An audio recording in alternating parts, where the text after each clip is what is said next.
I was publicly fat shamed. But without you gaining new knowledge, gaining new skill sets, Yeah.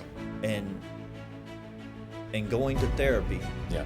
what by doing the workout and changing the food Yeah. happened for you? I don't feel the need to go to a therapist anymore because I feel a lot more in control of my life. Things that might have seemed scary or overwhelming before are not so scary anymore. That's an awesome question because I feel like there's like 3 dimensions through which my life completely changed by doing this. All right, so welcome to Mentor the Beast. Today's guest is Amar Ravi. Thank you for being on the show, man. Thank you for inviting me. I appreciate it. 100%. Now, we've known each other for like, I don't know, several years now. Yeah, like 4 years, I think, since Yeah. our kids met each other Yeah. in school. Yeah, absolutely. Yeah, this man looked a whole lot different, right? I'm serious. Like, when we first met, like, what was your physical condition Yeah. like when we first met? So we moved from California to Florida exactly 4 years ago, a little bit more than 4 years ago. And so I remember my weight at that time, I weighed about 235 pounds. Mm-hmm. I weigh 185 right now. And at that time as well, I think I was at around 27, 28% body fat. And currently I'm about 9%. So I was doing the math in my head a couple of days ago. I think I've lost about 60 pounds of body fat since you and I met. Yeah. And I've probably gained maybe 10 pounds of muscle. Of muscle. Yeah. Yeah. So losing weight, it differs depending on what it is that you're losing. Yep. And as far as losing that much fat, how does that make you feel different Yep. from where you were to where you currently are? Yeah, definitely.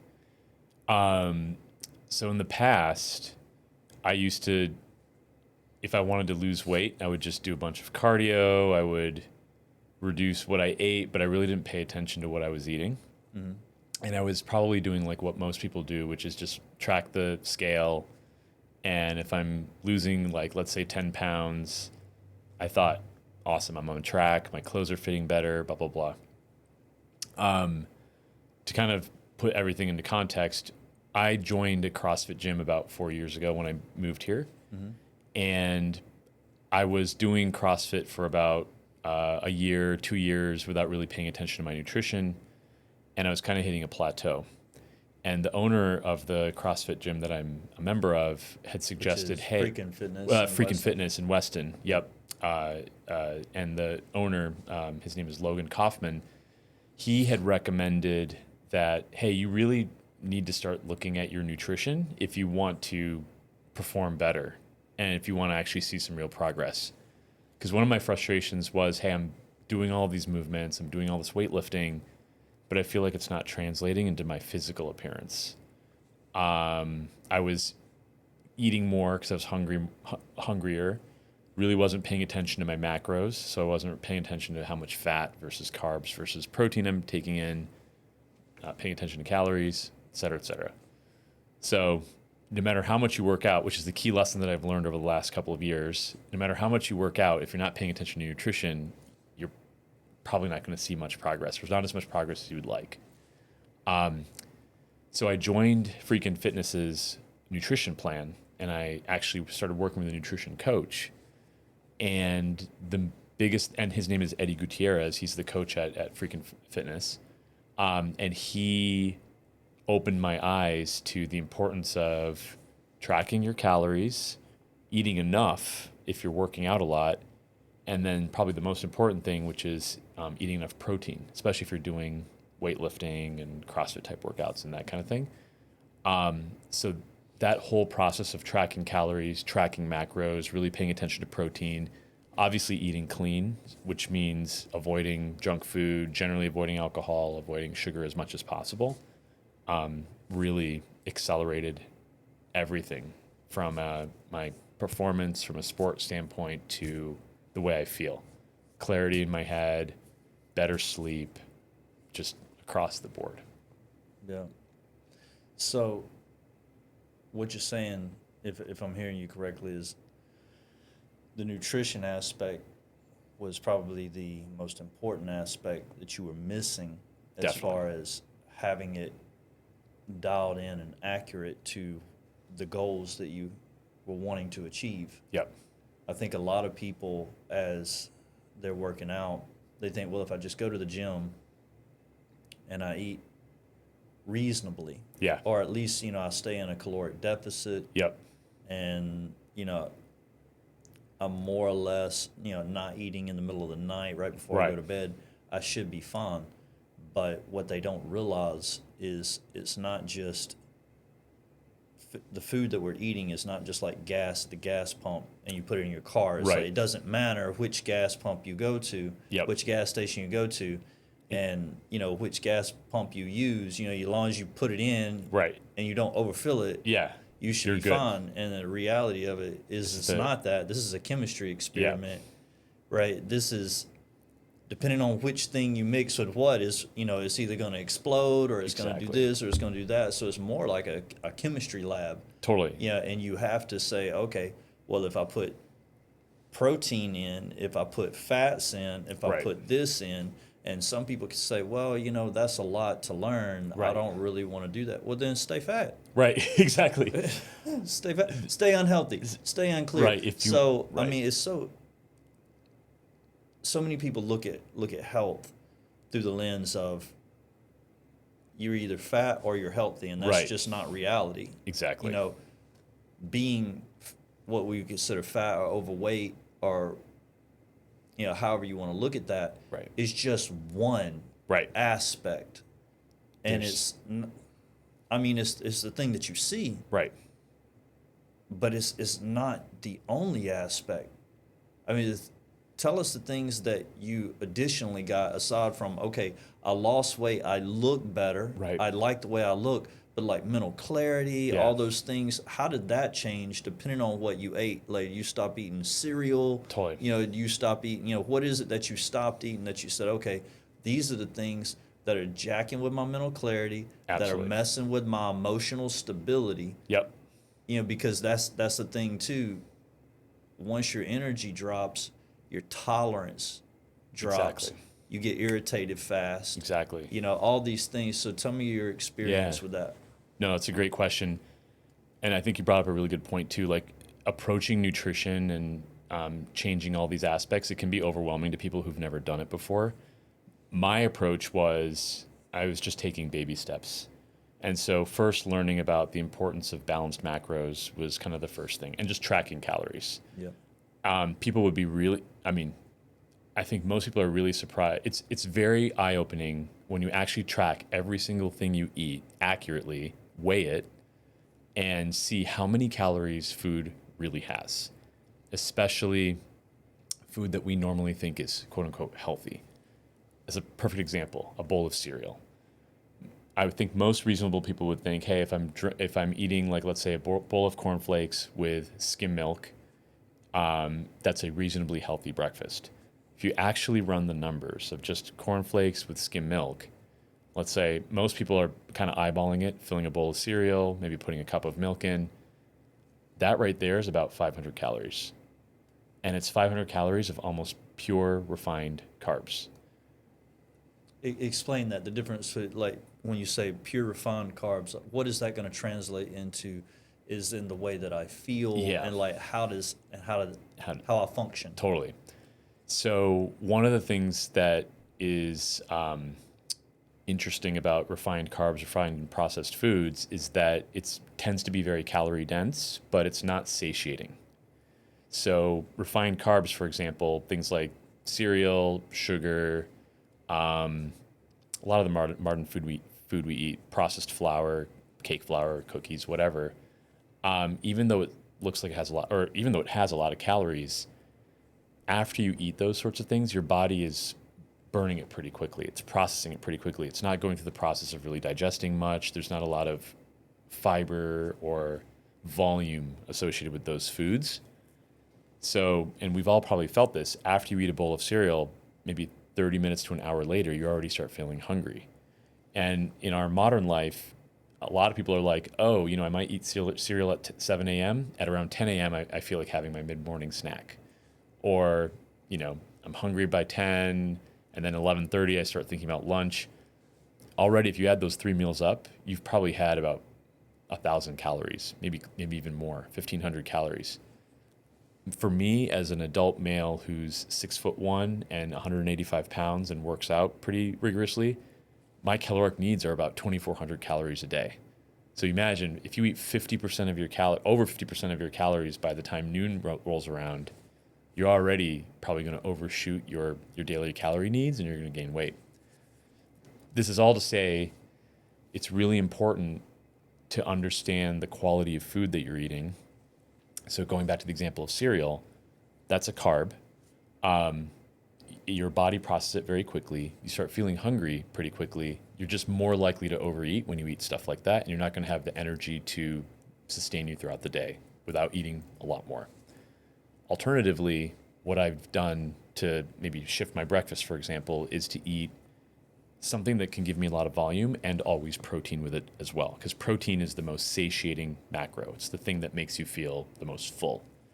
So if you combine, let's say, scrambled eggs or egg whites with fruit, fruit's the carb, protein, the eggs are the protein. If you combine those two things and eat it for breakfast, you're probably going to have maybe, 250, 300 calories, depending on what you're eating.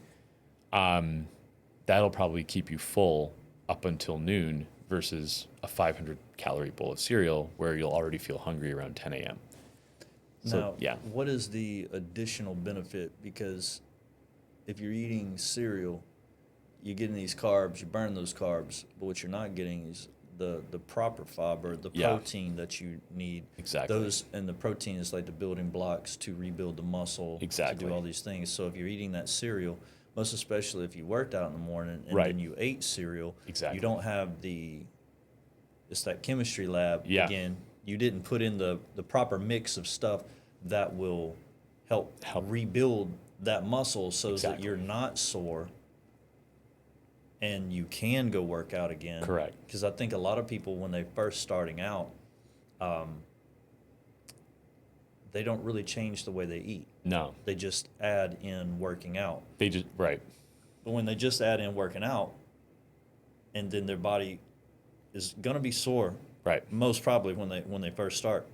But it's also not being able to rebuild itself fast enough. Right. The chances that you actually get hurt go up. Exactly. Because you're breaking down faster than you can repair. Right. So kind of explain that in the way that you understand it. Exactly. So the thing I've learned also about nutrition, so most people who are not really thinking a lot about nutrition and that kind of thing, when they want to lose weight or they want to go onto like a fitness journey, their natural inclination is, I'll eat less. I'll eat mostly the same food that I'm eating right now. I'll just eat smaller portions. And I might eat healthy in the sense I'll avoid desserts and things like that, but I'll still eat, maybe cereal for breakfast.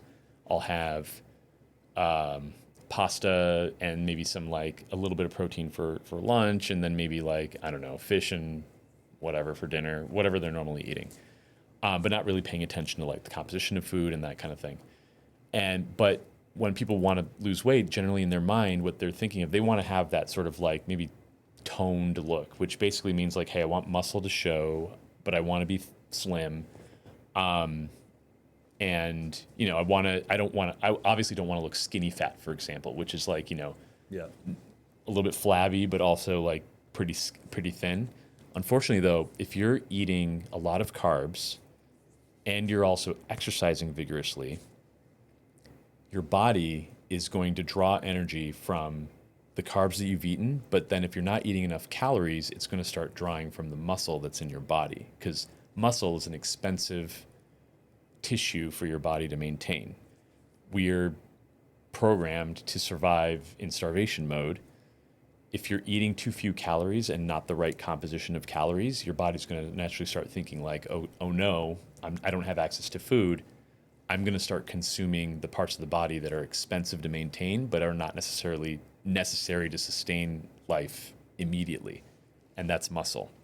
So what unfortunately happens is that many people, when they start exercising a lot, and especially when they start doing a lot of cardio, eating mostly carbs, not enough protein, their body is essentially eating muscle away. And they start looking, Although they think they're building muscle. although they think they're building muscle, they might feel sore. That soreness is most likely lactic acid buildup in your existing muscle, maybe tendons being overworked, but not necessarily, you're not experiencing true muscle breakdown and then rebuilding. Sure. And the reason that that usually happens is two things. One is you're probably doing too much cardio, not enough strength training. So you're not doing enough like weightlifting and things like that, or resistance training. And then the second thing is exactly what you said. You're probably not eating enough protein. And protein's ultimately the thing that rebuilds all of your hard and soft tissue, bone, tendons, muscles. Carbs are used to fuel your workouts so that you can work out more intensely. So you should obviously not avoid carbs. People that go on low carb diets, they're also probably doing the wrong thing because you don't have any fuel to work out hard enough that allows you to then build muscle. So what often happens is that people that are on low carb diets, they also don't get bigger or more strong looking or anything like that, because most people overestimate how much muscle they're carrying on their body. Once you start losing fat, you actually start looking really emaciated if you're not eating enough protein because you're not building enough muscle back. So to say this for people that, like, I don't want to count macros and this, and it's so many people that don't get into really good shape Yeah. and see that body that they want are the people that feel this is too complex for them to process. Yeah. So if we say, okay, well, let's just say that you're not completely lazy. Yep. And that you just don't have a lot of self-confidence. Yeah. And, you don't value yourself in your mind Yep. enough to be able to say, I can learn this. Right. Let's say that's the problem. Yeah. It's not that you're lazy. It's this that you don't view yourself as a person who can manage that. Yeah. For right. whatever reason. Yeah. It's a lot. It's a lot. Let's say it's a mental. About. Let's say it's really a mental thing, right? Right. And a validation and a value thing. Yep. How we make this easy. Yeah. Carbs give you the energy to do the workout. Yep. Protein gives you what you need to rebuild your body. Yep. So that you can do the workout again. Exactly. Right. And Yep. that's it. It's Right. like you need carbs and protein. So we just broke it down like super simple. Exactly. And you need fat too. Fat is what allows your hormones to function properly. It creates the chemical reactions that your body needs to do all of this stuff, to do the rebuilding. And Okay, so all that kind of let's make this, because what I want to do for people is I want to make it to where if it's simple enough, if it's language that we use all the time, right. then that eliminates you feeling like you can't understand it. Exactly. Yeah. Right. Yeah. It seems. I want to take away the overwhelm. Right. Right. So if I said, okay, so carbs give you the fuel you need. Yep. Protein gives you what you need to rebuild the building muscles. blocks. Yep. Fat gives you what you need to quit being a psycho. Right. Yeah. Right. True. Yeah. I mean, because it's you need things it for in it that break absolutely the barrier. Fat is what your brain is using. Yes, to what your brain's process using, things, because like the blood-brain barrier, all this kind of Exactly. thing. You start hearing this, like, what is the blood-brain? I don't understand all that. Okay, well, you don't have to understand that. You know that you have hormones. Yep. You know that you go out. If emotionally you get scattered, Right. you have a problem. So, fats help the emotional part. Correct. Protein helps rebuild the body. Yep. And carbs help fuel it. Exactly. And you have to have, let's just say, those three things. The balance of all and three. it needs to come from real food, Yes. not food in a package. And the reason that it needs to come from real food, it's obviously healthier, but then also that's what's going to make you feel full and not have these cravings and feel hungry. Because when you first embark on this sort of nutrition journey, and this is what I experienced, and by the way, like I was definitely no expert on day one. Like I had to break things out into steps because it was overwhelming for me. Like I had never done this, and I started when I was like 42. So I had no concept of nutrition, and I come from a culture, of Indian background. We eat a lot of carbs, and there's also a perception that you can eat lentils and other sorts of things and get enough protein, which is absolutely not true. you do have to eat animal protein of some sort, either dairy, cheese, eggs, or chicken, meat, those sorts of things. But that's besides the point. But essentially, you need to eat real food so that your body feels satisfied. Because if you're eating processed food, your body's always thinking to itself, I didn't exactly get what I need. And that's what causes people to constantly feel like they have to eat all the time and feel hungry. So let's go a little step further, right, with it. An easy step. What I would consider an easy step. There is a problem with people snacking. Yeah. Like, I'm going to eat, and then I'm going to snack, and then I'm going to eat, and then I'm going to snack, and I'm going to eat. Like, there's a problem with that. Yeah. Right? We'll address that problem in a second. I would say, I do a lot of business consulting. Yeah. For people, and it kind of like it turns into a lot of like life coaching because it's it ends up like, why do you want to do this business? Right. What is it that you think it's going to give you? Yeah. Right. And what are the steps look like, and what does the end product look like, and what is the lifestyle and the life experiences that you want to have that you think this is going to give you? Exactly. Because if it's just that you don't want to listen to someone tell you what to do, right, you don't do it. Yeah. Right. Yeah. We just stop there. Right. Don't do it. That's not a good enough motivation. You have no idea what you get into, right? Right. We could just put a hard stop on that, and we got a lot to talk about. Exactly. Right? So the thing that I like to do is start where is the easiest thing that we can get into our head and say that makes sense. Yeah. Because if I can go from a that makes sense point with someone, then it's really easy to keep going, and things continue to make sense and continue to make sense. Why? Because I need your subconscious to say, okay, thumbs up on that. Yep. That way you're not fighting yourself. Totally. You're not going to say, well, I don't really get that. And if you don't understand or it's confusing to you, you'll make it too hard and not do it. Yep. Or you'll reject it because you feel like it doesn't make sense. Yeah. So what is something that can? Eating at night. Yeah. That's a really easy one. Right. Because if someone tells me I'm not getting good sleep, the very first thing that I'm going to ask, when is your last meal before you go to sleep? Yep.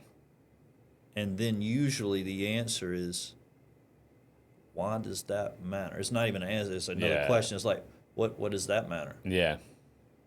Say, well, you know that your body digests food. Right. Like you eat it and your body digests it. Right. So that's a physical working process. Yep. So let's just imagine that digestion is a workout. Yeah. Okay? Right. For however long it takes you to digest that food. Yeah. So if you eat an hour before you go to bed, and it takes your body, let's just call it 3 hours to digest the food. Right. Well, you're going to lay down and your body needs to digest that food for another 2 hours. Right. So you're trying to put everything to sleep, your whole body to sleep so it can rest and repair, but you just woke everything up. You're asking the entire body to process everything. Yes. Yeah, it's like, please process all this food. So I'm going to put you into a workout mode internally right before bed. Yeah. And that way, while I'm laying down, my body is like, and you're in a bad position. Like your body does not digest food well laying flat. Exactly. That's why acid reflux starts happening. So you start having all kinds of other issues and problems. Right. And it's very rare that I have anybody go, oh yeah, I know that, but almost everyone goes, I never thought about that. I didn't think about that. Yeah. And, a lot of people think that they have to go to bed full. Yeah, and it's crazy. Right, which is actually the opposite. You should go to 100%. bed slightly hungry. Yeah. That's kind of our natural rhythm. And that's why breakfast is breaking the fast. Because you really should be going to bed 3 or 4 hours after your last meal. And so you're kind of empty feeling. You go to sleep.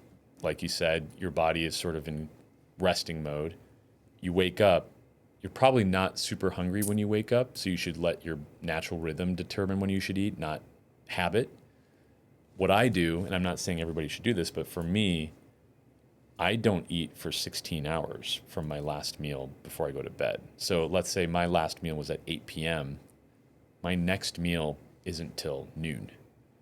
But then I eat a pretty big meal at noon because for me personally, going through that wave of feeling really clean or almost hungry and then eating a pretty big meal and then feeling satisfied after eating the meal and then going another period of not eating allows kind of my body to optimize energy, if you will. I feel like I can go into work mode when I'm a little bit hungry. I ate a good meal. I go into a second phase of work mode. I'll go do my workout in the afternoon, and then I'll have a big dinner, and then I'll stop eating after 8, and then I feel I can go to bed at around 10, or yeah, let's say 10:30, 11, not feeling like I'm too full or too hungry. And what I've also heard, I'm not sure, if this is exactly true, but it helps going through those periods of fasting and then eating substantial meals is hormonally good for your insulin spikes and that sort of stuff as well. Yeah, that was the other thing that I was, it's like, should we go into that? But it is the insulin production is a huge part of whether or not someone is going to lose weight and kind of how their body is processing everything. And if you're consistently eating, then you're spiking your insulin. Your body's always at this elevated state. Yeah, and you're really messing with the way that you feel. Correct. Right. So I'm not going to go into that, but that is a thing, right? But if we think about it, when your body is digesting food, it needs to finish doing that job. Yep. It's kind of like, okay, so you got these workers, but you don't have a bunch of them. Let's just call it that you don't have a bunch of them, right? You can put them to work digesting, or you can put them to work repairing. Right. So they either breaking the stuff down. Right. So it's like demolition or construction. Right. But they're not going to do construction while they're doing demolition. Right. Exactly. So you got to pick one. You got to pick one. Yep. And the thing is, if you eat, it's always going to pick demolition because it has to, because you ate. So they were repairing, and they're like, wait. We got to go over here and tear this down now. Exactly. So, and if you think about it like that, yep. regardless exactly how something is, right, how you can think about it allows you to, out here, take action. Yeah, exactly. It's like if I can understand it in a way that I could just process it simple and it makes sense. Right. It's how much did you break? If you go to the gym, and let's say you just started, or you've decided that it's not enough and you want more. Yeah. You're going to break your body down more. Right. So if you break something down more, what do you have to do? You have to repair it more. You need to repair it, yeah. So you have to make the adjustment within the rest of your life that allows for that additional repair to occur. Correct. And it doesn't mean eating more often. Right. It means your body, actually the opposite. It means eating less often. Yeah. But when you eating, let's just call it the right stuff. Right. Good, because, wholesome. Well, you think if you're trying to repair a car, but the only thing you got is a screwdriver and some duct tape. Right. I mean, you might get it going. Right. But let's be real. That's not going to sustain for very long. No, it's going to break back down. Look very good. You need to give it the right tools. Yeah. You need to have all the right tools. Exactly. You know, if you're working on different vehicles, for anybody that's ever worked on vehicles, you can't use the same tools from one vehicle to the next because they change them up. Exactly. Right. So sometimes one wrench, it will work on there, but it's going to strip it out. Right. So you might get it undone and get it redone, but then when you got to do that again, it doesn't work. Right. And it's the same thing with food. It's kind of getting the job done, but there is the right thing that you could do that would be perfect fit. Right. And it would repair everything exactly like it's supposed to. So you have to give your body the tools that it needs to do the repairing. Exactly. Not just like, here's some stuff, fix it. Right. And so you got to have the right amount of time for it to fix it and the right tools for it to fix it. And the thing is, if you gave it the right tools, being the correct food, it could do it faster. Right. Exactly. Because a lot of times if we're just giving it like cereal, Exactly. that's not what we need to be able to repair. Right. And then you're not giving it the time that it needs to repair, and you're not giving it the fuel that it needs to repair. And you're just like, why am I not making progress? Exactly. It must be my trainer is giving me the wrong and usually program. That's where people they blame. It's the gym's fault. The weights are wrong. Right. The grips on the weights are wrong. Yeah, exactly. It's like, my shoe. It must be my shoes. I'm wrong. not wearing I'm not wearing straps, or I don't have the God. right. Yeah. So it's I need all this junk, and you don't. Right. Right.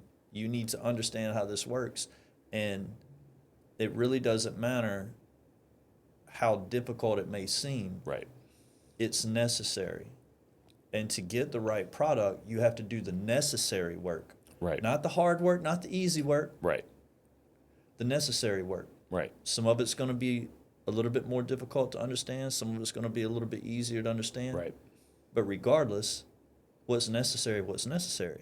And that's the main thing that I've learned as part of this process as well. Like at a certain point, you do need to make trade-offs and sacrifices to a certain degree if you want the certain body or performance that you desire. It's not, if what you want to do is try to get down to 9%, 8% body fat, it is going to require that you revamp your entire approach to eating. It's going to, you're probably going to feel a little bit hungry sometimes.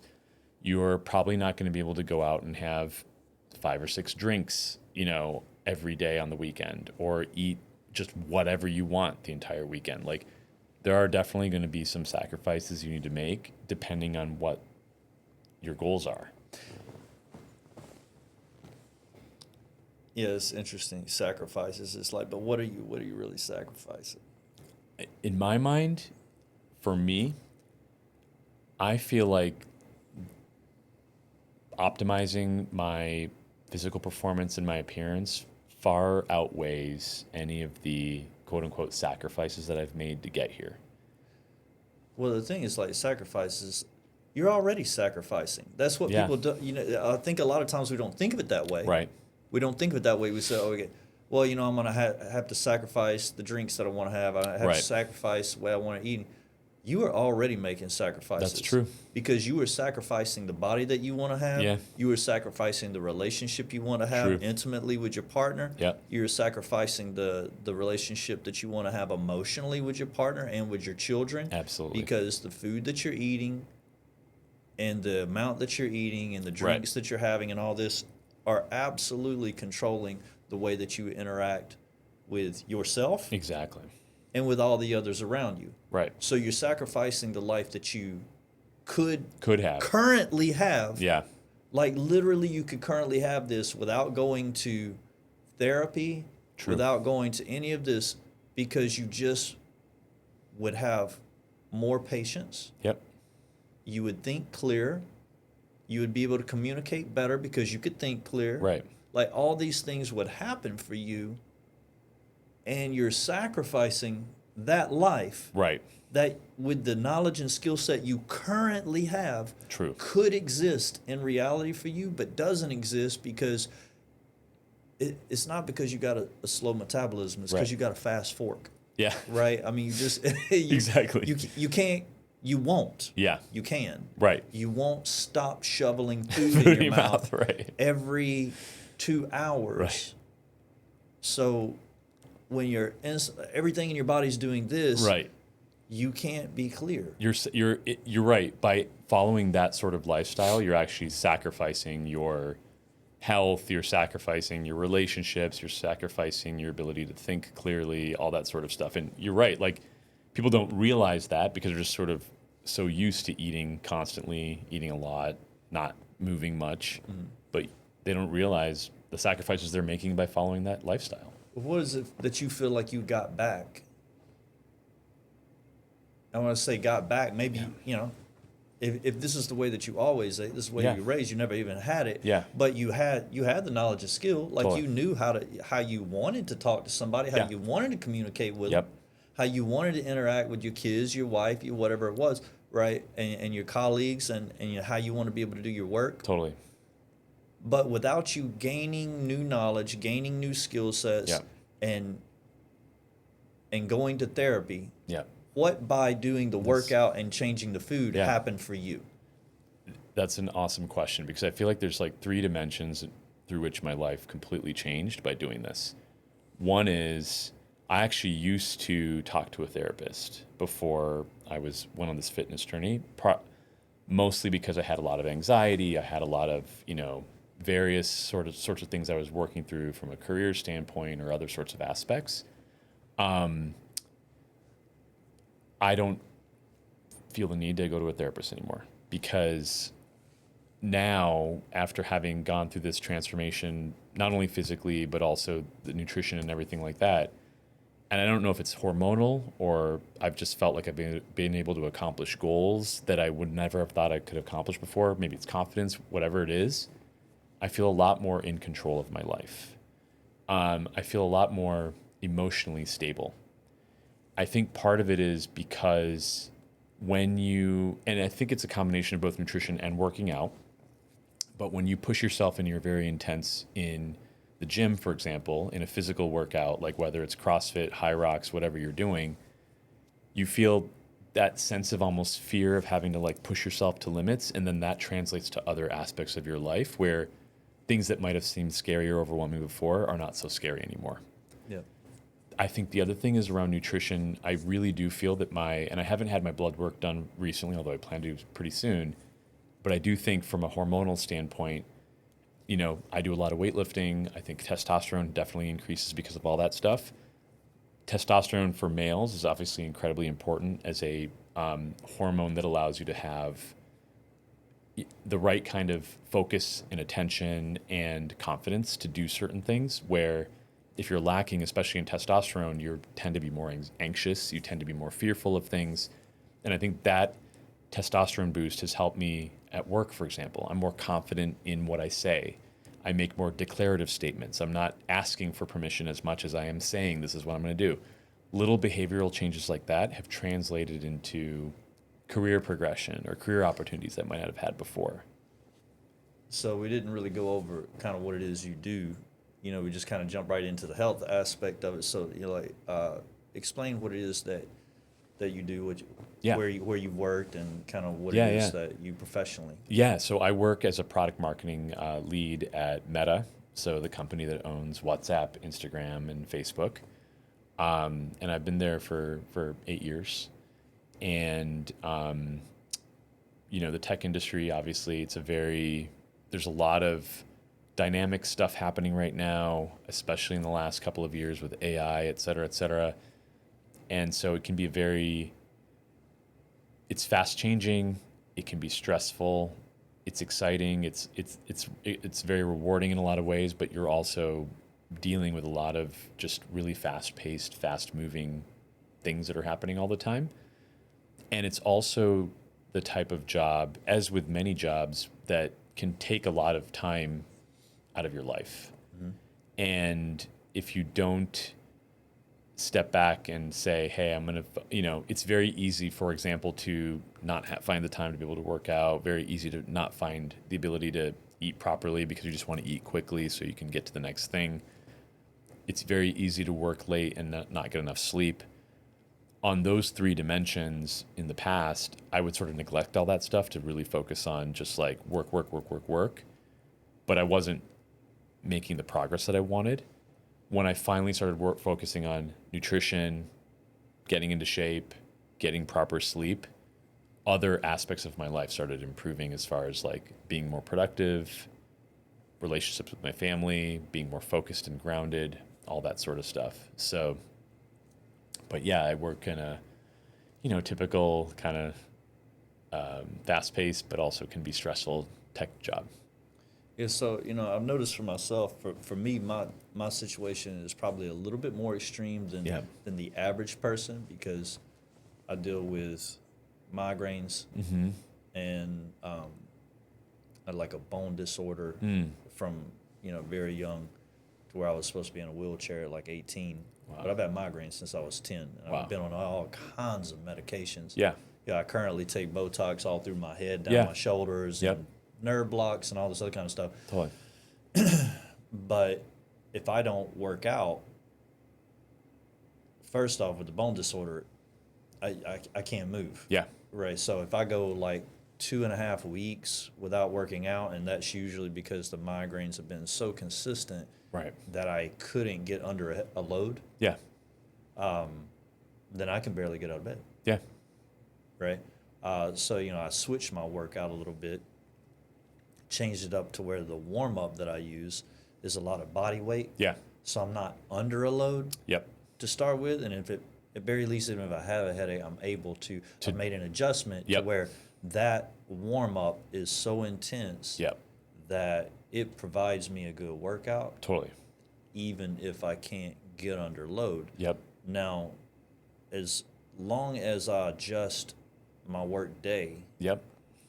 in a way that I work out Yep. all the time, I found that my production level, over time, if you look at, Yep. actually track your production, my production is way better Yeah. if I do work out. Yep. Because I have more energy, I feel better and all this. So when somebody's saying I don't have time to work out, Right.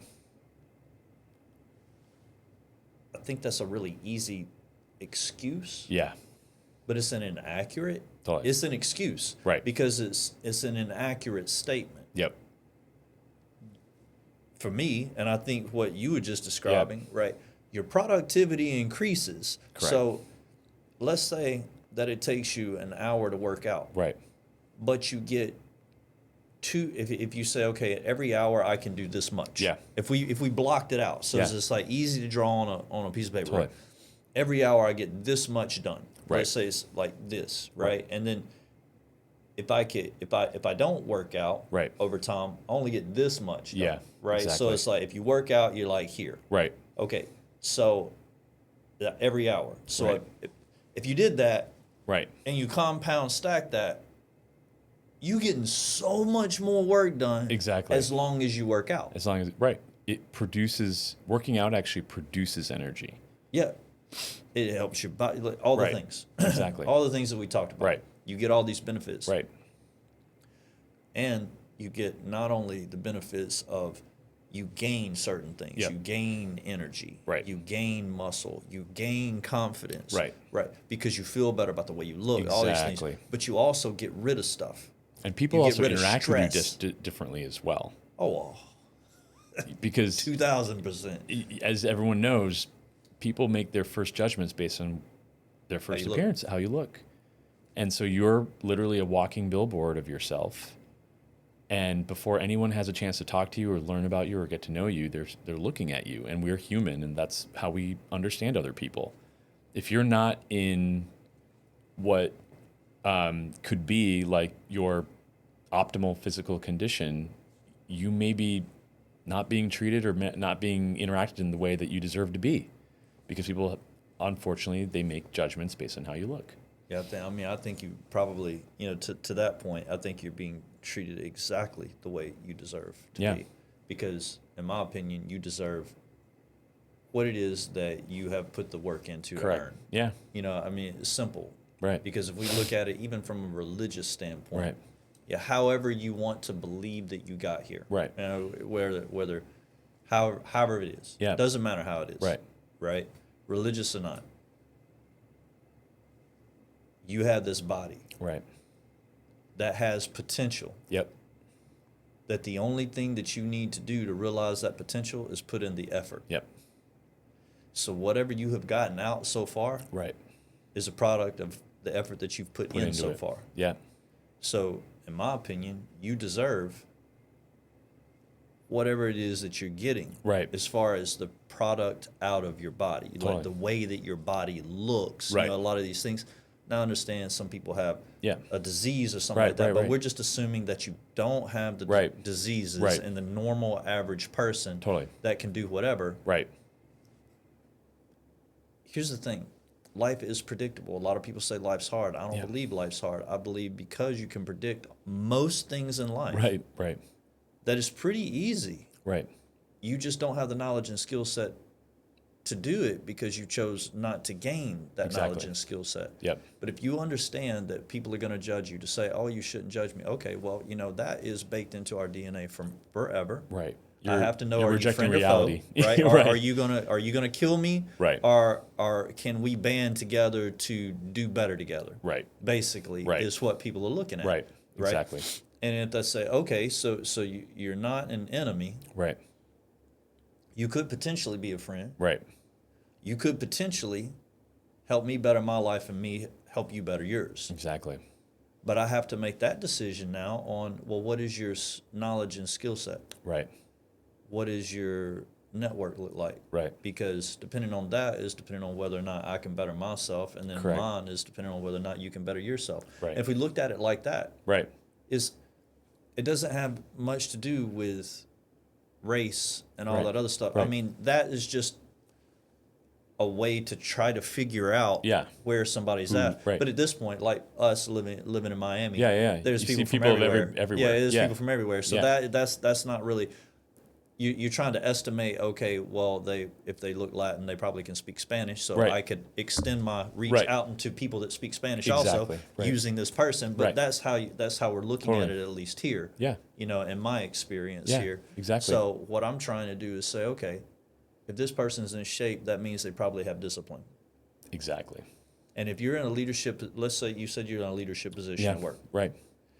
If I physically see you Right. and you tell me that you're in a leadership position, Right. I went over this like in many videos that I put out, Yep. like the shorts and things that I put out, I go over this. No one want to listen to you if you look like garbage. Have you noticed that most CEOs, you don't really see fat and schlubby CEOs? Most people that are in positions of leadership, they're generally going to look physically Yeah, like they should be in positions somebody of going to leadership. say, "Well, I know one." It's like, Yeah, okay, of well, course, you know one. there's always going to be an edge You know case. one or two, all right? Right. But we're talking about in the majority, the people that you've ran into, Right. the people that you've met. Right. And The I would say higher up that's you go in the accurate company. with the people that I've met too, Right. it's like I know a lot of people that are, CEO level, Right. and they are an amazing. They're triathletes. Right. They're doing Ironman. Why? Because they have to perform at such an optimal level, and the Exactly. only way to perform at that level is to have the energy to do so. And you're have the telling me those endurance. people don't have enough time, or To work out? they're too busy to work out. Like clearly, if you're a CEO and you can look in great shape, and you've got like a really busy schedule, then if you're if that person's able to do it, then the anybody argument's should do going to it. be, oh, they got the money and they got this and that. It's like, Right. well, you know what? Most of those people did not start at that position. Exactly. And the way they got to that position Right. was starting to work out so that they have energy so that they could work Correct. more efficiently. And Yep. yes, they will probably work long. They'll Right. work long hours. Right. But the amount of product that they're able to put out, quality product that they're able to put out, is way above what the average person is, Exactly. because they have put in that time and effort into working out, into fueling their body properly with fuel Right. that will burn at a high quality. It's like you can't get a race car and put Right. garbage fuel in it. Right. It won't even run. Right. And that's what's happening. It's like our bodies are really good at being able to run on garbage. Exactly. Yeah. I mean, And still function. we're and designed- still actually go. Exactly. Survival. We're Our designed to bodies survive are really on good at anything. surviving. Yeah. But if you're not wanting to just survive, you're wanting Right. to thrive, then you've got to put some effort into it. Exactly. Exactly. So what have you seen differently being in a leadership position that has changed in the way that you feel people respond to you? Yep.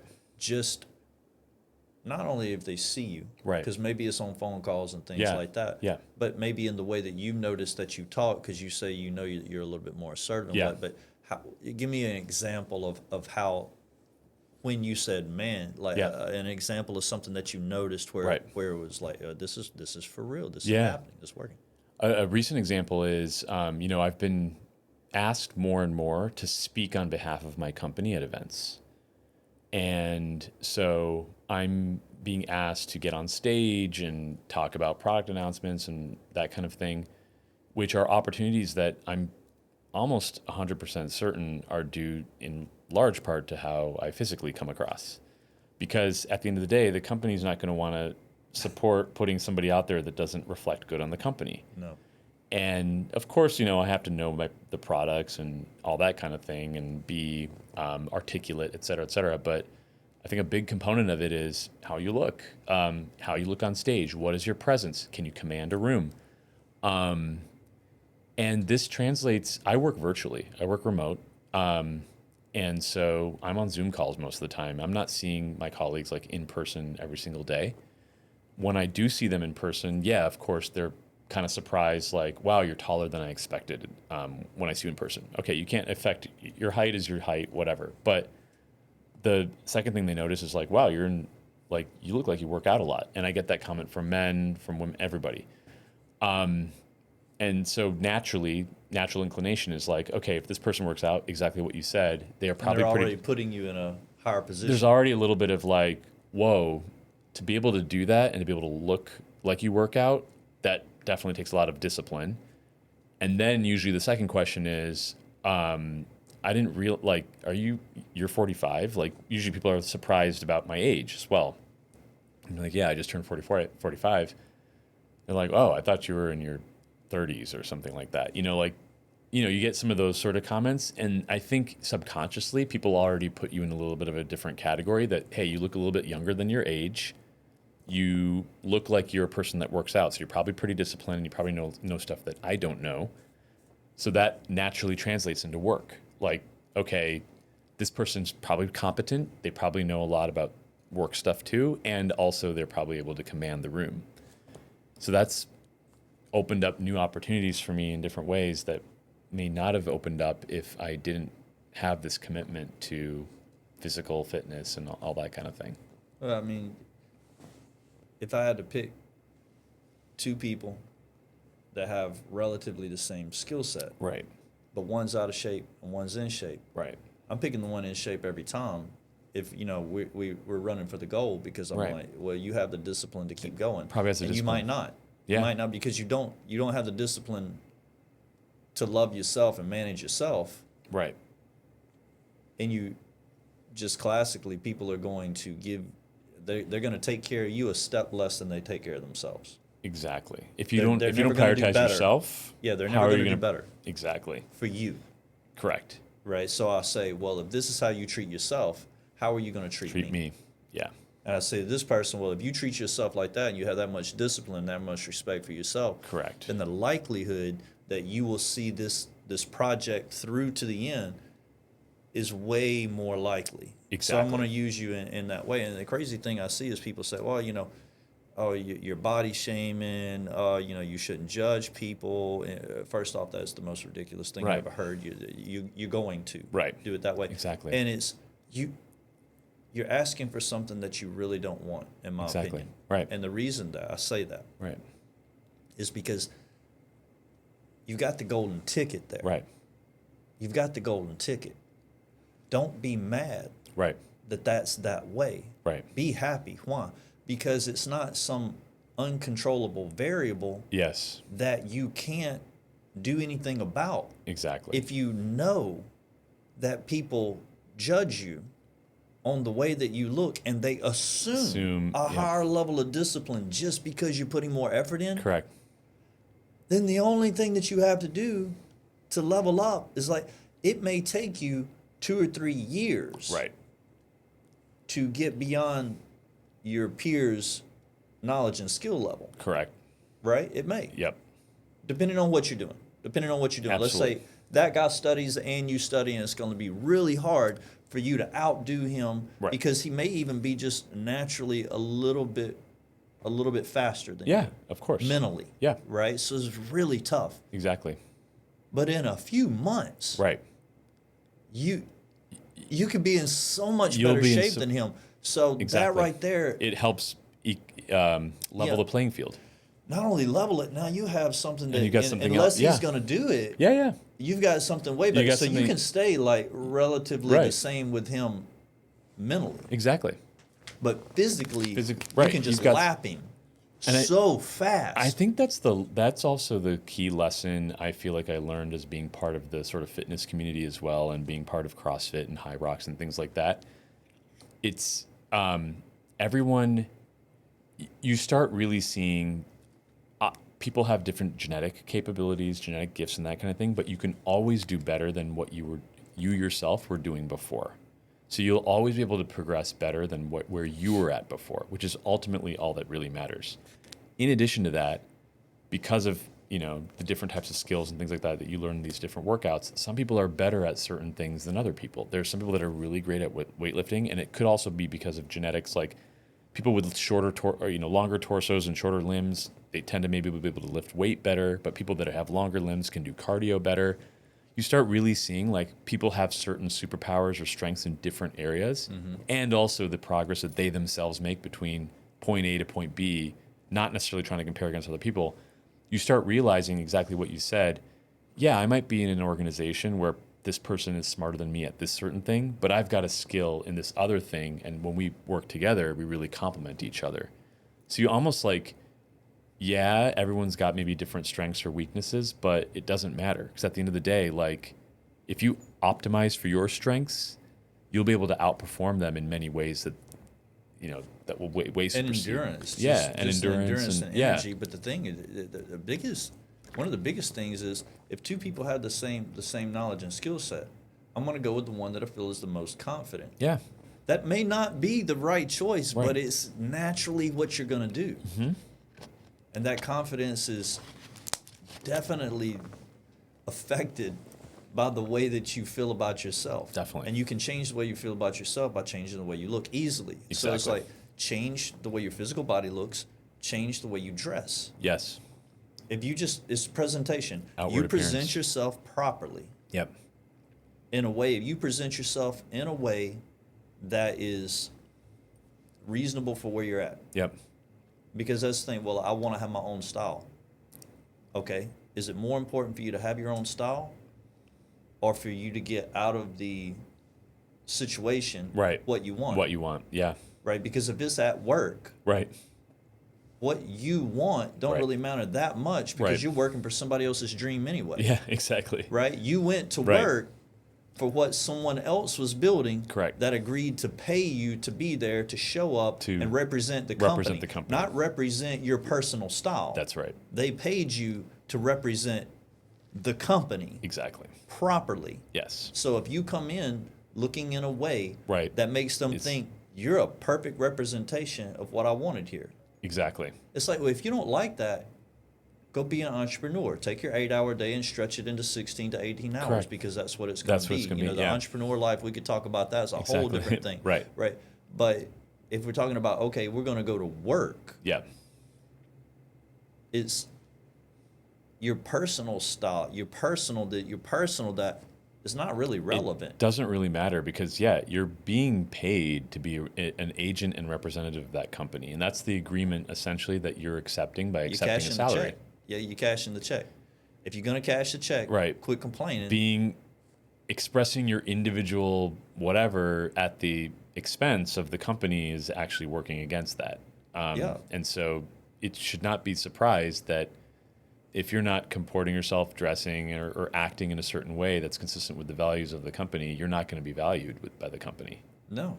And if you've got confidence, if you dress well, if your body's in great shape, if you can stand up in a leadership position, all these kind of things, if you can do these things, correct.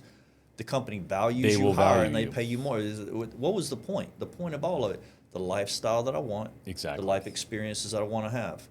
And the reason you're at that company, if it's just for that, is to be able to extract the money that you need to afford that lifestyle and those life experiences.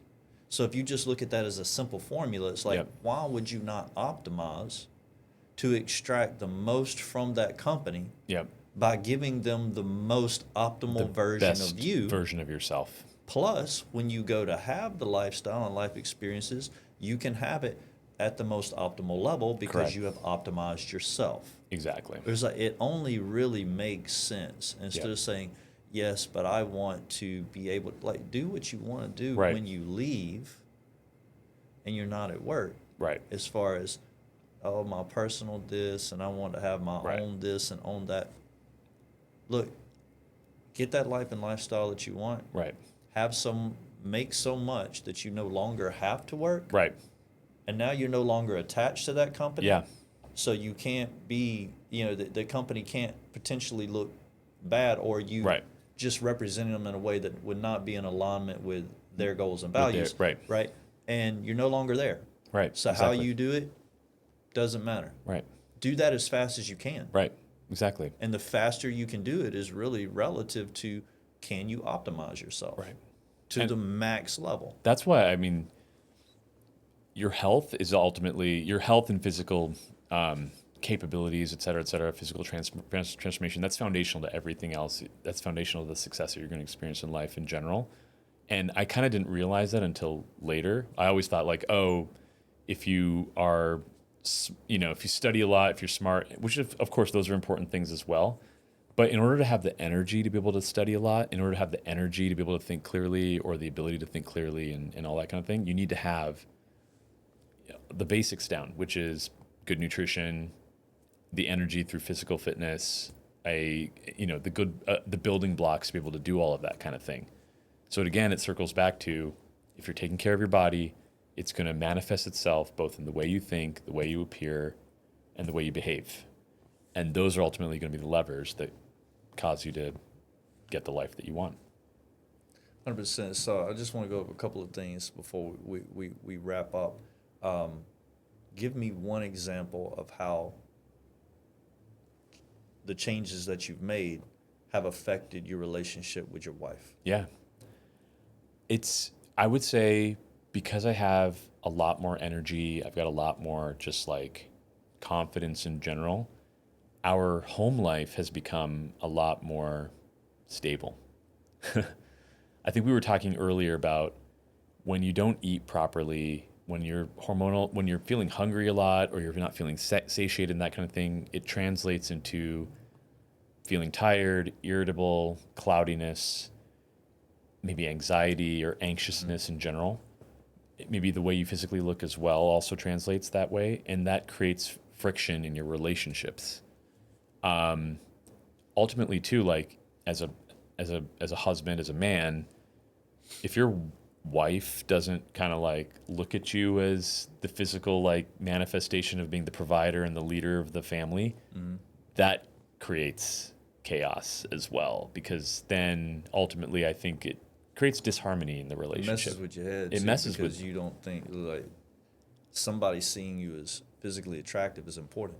It's important. It's It's like, you here just because we married, or you here Correct. because you want me. exactly Right, and like that is there is is there a something that's there. baseline level of like, I am Desire. proud and desire this person's desirable to me, am I proud to be with this person, all that kind of thing. Those are important components of a healthy marriage. And so for me, I would say like having focus on fitness and that kind of thing has had positive benefits as far as relationships in the house, obviously with my wife, but then also even with my kids. The kids see somebody now who they look at as like, this is a role model, or at least this is a template for what a dad should look like. I've had a lot of times my kids sort of say like, oh yeah, how come the other dads don't look like that? And I'm like, that's because they're not prioritizing fitness or nutrition or that kind of thing. But like, it is nice to be viewed as like, okay, this is somebody, if my dad can look like that, I can look like that. Hopefully my kids will feel that way as well. So something on that, I feel like what we were saying before, people don't want to, they need to see you as what they aspire to be, Yeah. to be able to follow you. Right. So I feel like a lot of times that I've worked with lots of children, right? And I'm in martial arts and different things that I've taught. Yeah. And because in those areas, I'm really good comparatively to when they come in, Yeah. they're like, wow, this person really, can do all this stuff. Right. Right. And because they see that you can do these things that they want to be able to do, Right. then they listen, Yes. because you have in their mind, in that space, a life that they want to have. Exactly. And it's something I put out the other day. I was like, would you pay for the life that you have? Yeah. Right. Right? Because that's the concept, is for the kids. Right. It's, do they even want Right. to live like you? Right. Right? Is there anything about the way that you look, the way Yeah. that you act, the energy that you have, the way that you communicate, Right. that they're like, man, I wish I could communicate like that. Yeah. Man, I wish I could have that much energy. Man, I wish I could, all these kind of things. Right. Do you see that, and how is that translating for you in with your children? Yeah, no, they definitely like the expectation I think has been raised with them sort of mentally, sort of looking at me and sort of saying, okay, this is now like my son, for example. I'll just give him an example. My son is 14, he swims. Seeing even his own dad like work out intensely, go, you know me, I go to CrossFit, do high rocks, et cetera, et cetera. It's inspired him to sort of say like, I need to step up my game in swimming. Like it's not sufficient just to like go through the motions and just participate in my swimming, team. I need to hit certain, we call them PR, like personal records, whatever. I got to hit certain goals or certain objectives in my swimming to keep on continuing to get better, because this is what Dad talks about a lot with respect to how he does his workouts. And that's also translated into how he thinks about school as well. Like, okay, if I'm going to commit to something, I should do it with intensity. It's not just about like going through the motions and just doing it for whatever. And I think that's the mentality that you have to have even, in all aspects of your life. Like if I'm going to do it, I'm going to do it really well. And that's, I think, what a lot of people don't do when they're working out, just like sort of in their normal, you've seen people at the gym, they're on the elliptical machine, just sort of like watching TV while kind of going through the motions, whatever, not really working out intensely, not keeping track of their weight, the weights that they're lifting and trying to figure out like, how can I do better? That mental shift, I think, hopefully my kids have absorbed that now at this young age by seeing me. And so now everything is oriented around, okay, how can I do better? What's the next? Have you seen goal? that is like it's been a shift in the way that they interacted with you in terms of respect, in terms of, just really paying attention to what you're saying, For as sure. opposed to kind of disregarding what you said before? Absolutely. I mean, it's completely changed as far as like you said, like, the typical like talking back or not listening when being asked to do something and that kind of thing. It's a much healthier dynamic where I say something, I say it with confidence. I don't need to raise my voice, and my kids, follow it. But I also make sure to explain like why we're doing it. So, for example, they've got chores that they're supposed to do at the house. We do chores because it's part of being a family, and like chores are an important component of everybody contributing to making sure your household is in order. My kids, I don't even need to ask them. I don't need to ask them to do the laundry and wash the dishes and that kind of thing. They know what their chores are. They know what they're supposed to do. They know what they're expected to do for schoolwork, that kind of thing. A lot of things just like run a lot more smoothly. It's like almost an autopilot. And I think it comes back to having a presence in the house, which is like, okay, there's a pillar or there's a person here that is set the standard. And so now we have to kind of operate within that standard. And it's not in a oppressive sort of way, but it's just like being slobbish is not an acceptable behavior anymore in our house, Yeah, because you don't look that way. 'Cause I you don't don't act that way. You comport don't myself look that way. that way. Yeah, you don't Yeah. handle yourself that way. So now it makes Correct. you It's sort want of to take that through all the rest exactly. of It's your, like your life. we don't live that way. So. And I think parenting is leadership. Yep. Yeah, absolutely. Parenting is leadership. You're a teacher whether you want to be. Once you become a parent, you're teaching them, whether you're teaching them consciously Yep. or they're just learning about what you do. You're teaching them regardless. Right. And you can say, well, I'm not a very good teacher. And I said, well, you're not a very good parent probably either, right? Right. You decided to have the kid. Correct. Yeah, and if you didn't read any books, you Yeah. didn't take any courses, you Right. didn't do anything to Right.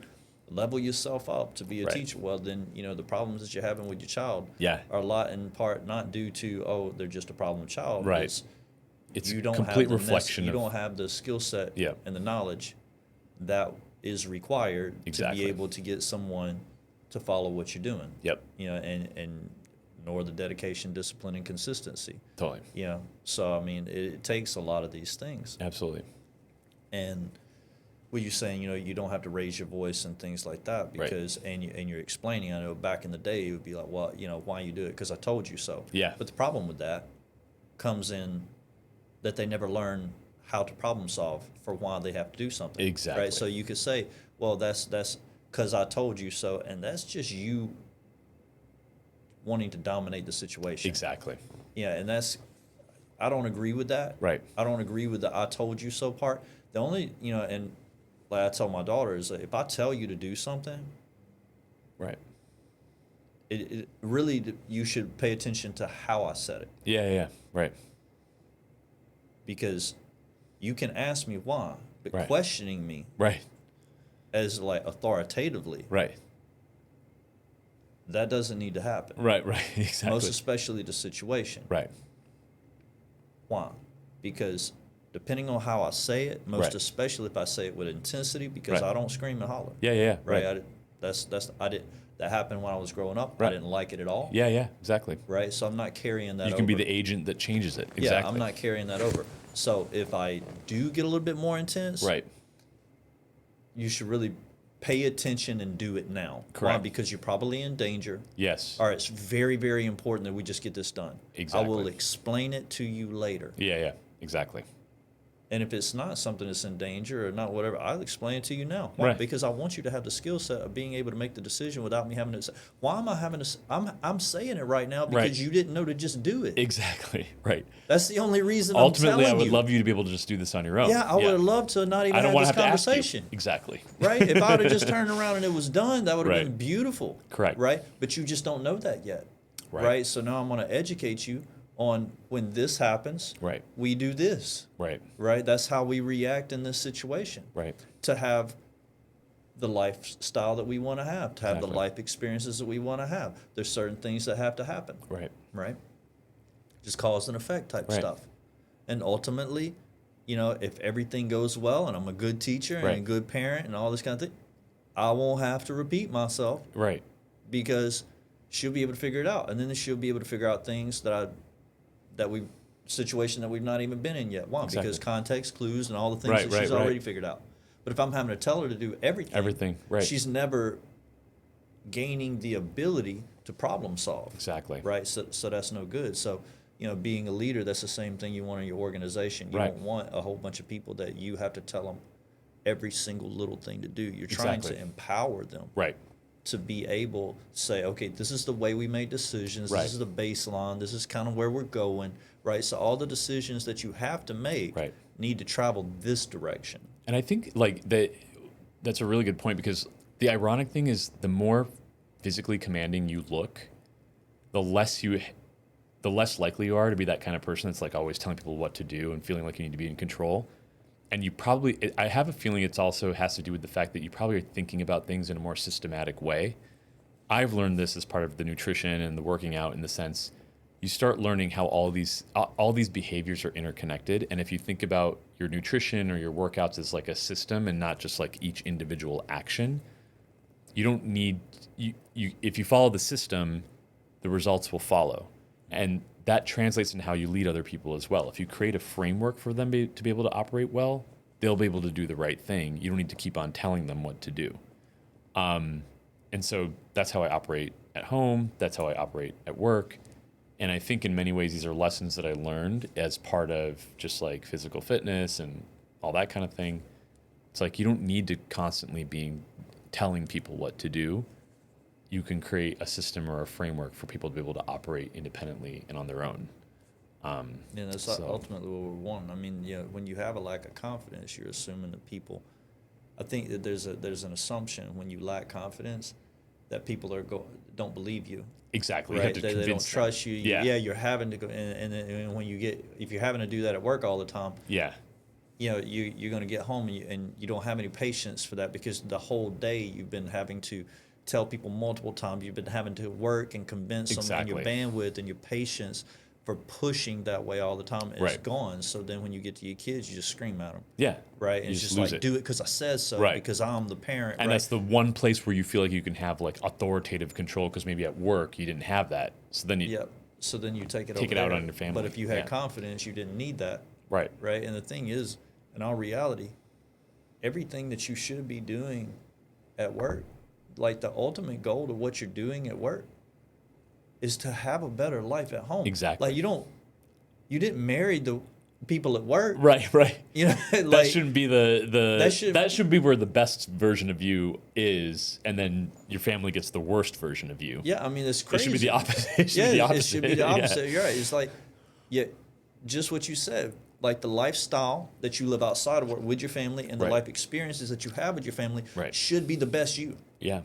Right. But it can't be the best you if you don't optimize for it. Right. It can't be the best you if you don't plan for it. It Right. can't be the best you in, learning how to prep meals, learning how to plan workout, learning how to count macro, learning Right. how to do all this, I think, is an easy step because it's something that you can control Yeah. and you can do yourself. And it's like if you will have the discipline, consistency, and dedication to learn this stuff and do this stuff all the Right. time, you will then could Yeah. transfer that over Exactly. into the discipline and dedication and consistency of planning out the life that you want to live with your family. Correct. And then executing on that, and you have proof. Yep. So if I've consistently done this for myself, Right. because to say that you're going to do something for somebody else that you won't do for yourself is Right. unrealistic. It's like, Exactly. I love you. Okay, Right. well, if you don't love you, I don't even want that because it's not Right. very good, right? Exactly. You care about yourself that much, Right. and you tell me that you're going to care about me, and I'm not saying that you're not going to care about Yeah, me. yeah. I'm just saying it's going to be I'm not less gonna than get you a care bit- about you, and I care about me much more than I care about you. So I don't want none of that caring, right? Right. That's Like, not good that's enough. already not good yeah, enough that's for not me. good enough for me. Yeah, That my exactly. standard is a certain level, Yeah. Right. right? My standard is a certain level, period. Right. And so, well, you can't accept me for me. I can't accept you for that version of you. Right. I mean, there's plenty of versions. Like you have unlimited potential. Right. But if you're not going to realize that potential because you're not going to put the work into Right. it, and I am, why should I settle for your version? Right. When I don't even settle for that in my own life. So I've always said, if you're going to be with, when I'm coaching Right. someone in a relationship, I'm like, okay, this is very simple. If we get married, how is my life going to be better because you're in it? And how is your life going to be better because I'm in it? Right. Exactly. And if it's not, then we can stop there. Because Exactly. no reason. Right. I don't need a worse life. Right. Right. Exactly. Right? We're supposed to get together and things be better. That's Right. how everything should work. Correct. We work together Should be 2 plus to 2 have plus some. 5. Yeah. Right. Yes. Right. No, and it's so funny. The excuse around people that often have is like, I don't have enough time, I don't have enough money, blah, blah, or I'm not like my body's not the type to respond well to working out. I have one example. There's a person in our gym that has had a traumatic brain injury and is paralyzed in half of their body. God. That individual has been able to work around their physical limitations and do overhead lifts. They are able to run, okay, with half of their body paralyzed. They're able to figure out like a I modification. need to get this person on the show for sure. And I mean, and when you see this person, you're like, there's literally no excuse anybody has, physical limitations or whatnot, to be able to get into great shape for themselves. They might not necessarily be Mr. Olympia, but they're in great shape. They have a ton of respect from the people that matter, able to follow nutrition. This person does not have some like big, high paying job to be able to afford all the things. They're just committed, dedicated, and Prioritized. focused. Yep. They prioritized it. So anybody can do it. So, to close this out, what is the one thing that you feel could be a catalyst to somebody, like the thing that made you say, okay, I'm done with this, I won't feel like this no more. Yep. Like there had to be something that really said that no, this is a hard It stop. was a big switch. And then what Yeah. was the thing that you did right after you got that hard stop Yep. that kind of catapulted you into this direction? I mean, I will. This is controversial. I was publicly fat shamed. I came back from vacation, and my wife posted some photos of our vacation, and there was a photo of me, and it was at probably my heaviest, and a friend made just like a very innocent comment on Facebook or something like that. And I had just turned 40, and this person was like, "Man, we're looks like age is catching up with all of us," type of comment or something like that. And I was just thinking, it was just like, shit, like I'm really letting myself go. And for whatever reason, it was like a combination of age, the way I looked in the photo, and then I came to the gym that I had been going to already, and the owner of the gym was like, "Oh man, you gained a little bit of weight on your vacation." It was like those three things that kind of combined at once. And this is why I believe very, very wholeheartedly that like sometimes, obviously, when you look at yourself in the mirror, you think that everyone thinks that they look great. You sometimes need to get some tough love from people that are outside of your circle. Those three things combined, I was like, damn it, I'm gonna commit to like trying to get into good shape. And it snowballed from I just want to get under 20% body fat to seeing the progress, seeing the momentum, and now I'm in better shape objectively than I ever was in my entire life, including my 20s. And I used to row for the University of Michigan. I mean, all that stuff. I've never been as good shape then as I am now. And it just started with a couple of fat comments. So, hey, sometimes you need something Sometimes you to need hit it. you. You need something to hit you. But the thing, a lot of times they say if it offends you, it was meant for you. There's always truth. That, I mean, it's true though, because things you'll just laugh at something if it's not meant, if it's not real for you. Right.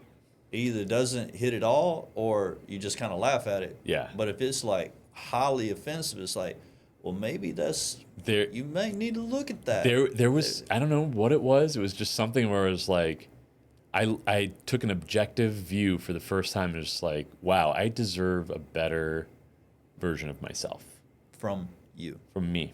And I would always use the excuses before, like, oh, because of my background, like, yeah, I'm just not able to build muscle enough, or like, the way we eat is just not conducive for whatever. And I was just like, you know what? Stop using excuses.